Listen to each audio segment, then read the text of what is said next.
आप देख रहे हैं न्यूज नाउ 24/7। ताज़ा खबरों के लिए हमारे साथ बने रहें। एक बार भी उन्होंने एनडीए का नाम लिया, एक बार उन्होंने भाजपा का नाम लिया, तो ये मोदी की हार है।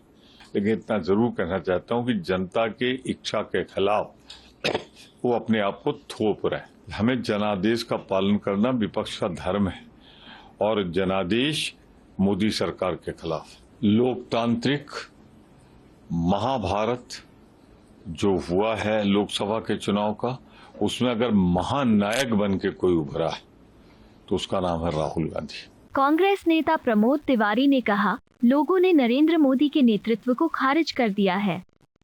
बीजेपी नरेंद्र मोदी के नाम पर वोट मांग रही थी। एक बार भी उन्होंने बीजेपी या एनडीए का नाम नहीं लिया।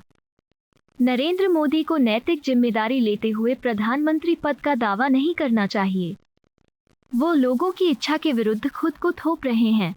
जनता के जनादेश का पालन करना विपक्ष की जिम्मेदारी है, जो मोदी सरकार के खिलाफ है।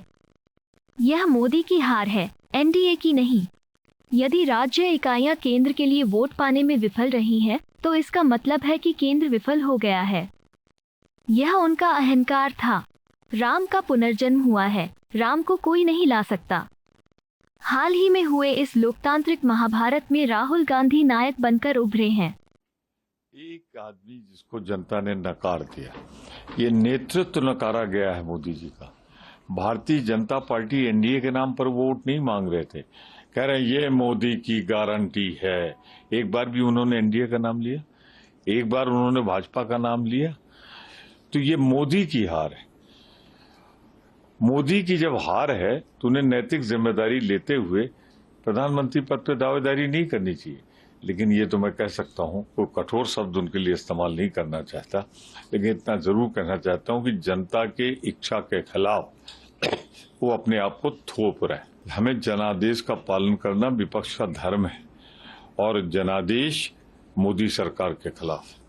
तो हमें उस जनादेश को क्रियान्वित करने के लिए एक लोकतांत्रिक ढंग से भरपूर प्रयत्न करना चाहिए। आप देखिएगा, मोदी जी जिसने जनता ने रिजेक्ट कर दिया, जनता का इतना दबाव पड़ेगा घटक दलों पे कि वो खुद ही मोदी जी को हटाएंगे। जो एनडीए के साथ रहेगा, आज की तारीख में वो तो कहेगा कि हम एनडीए के साथ रहेंगे। जब अलग होंगे तो वो कारण बताएंगे कि हम किन कारणों से अलग हुए। मैं दो चीजें स्पष्ट कर दूं, एक तो ये मोदी की हार है, एनडीए की हार नहीं है। और मोदी जी को जो सीटें भाजपा को मिल गई वो एनडीए को वजह से मिली, एनडीए को मोदी जी की वजह से नहीं मिली। आप प्रदेशों का उठा के देख लीजिए। तो मोदी जी जिसे जनता ने रिजेक्ट कर दिया है, अगर उसे अपने सर पे बैठा लेगा एनडीए तो एनडीए डूब जाएगा। ये चुनाव किस लिए हो रहा था? केंद्र सरकार के लिए हो रहा था। प्रदेश की यूनिट्स को उसमें सहयोग करना था। तो अगर प्रदेश में वो फेल्योर हुआ है तो फिर तो इसका मतलब केंद्र फेल हुआ है। तो देवेंद्र फडणवीस ने जो इस्तीफा देकर नैतिकता की याद दिलाई है नरेंद्र मोदी जी, जिनकी औकात खुद आने की नहीं, वो राम को लाएं। जिन्हें देश में खुद अपने बूते पे नहीं आए वो राम को लाएं। ये अहंकार था। राम अवतरित होते हैं, राम लाए नहीं जाते हैं। राम के अवतार को लाना कह दो, मैं समझता हूं भारतीय जनता पार्टी ने अपमान किया है भगवान राम का। जहां तक सवाल है, जनता ने साफ साफ अयोध्या में जनादेश दे दिया कि राम के व्यापारी हैं भाजपा वाले और इंडिया गठबंधन राम के पुजारी है। ये जनादेश आ गया।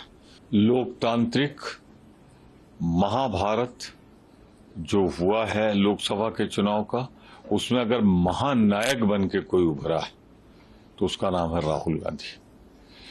आपको यह वीडियो पसंद आया हो तो इसे लाइक करें, हमारे चैनल को सब्सक्राइब करें।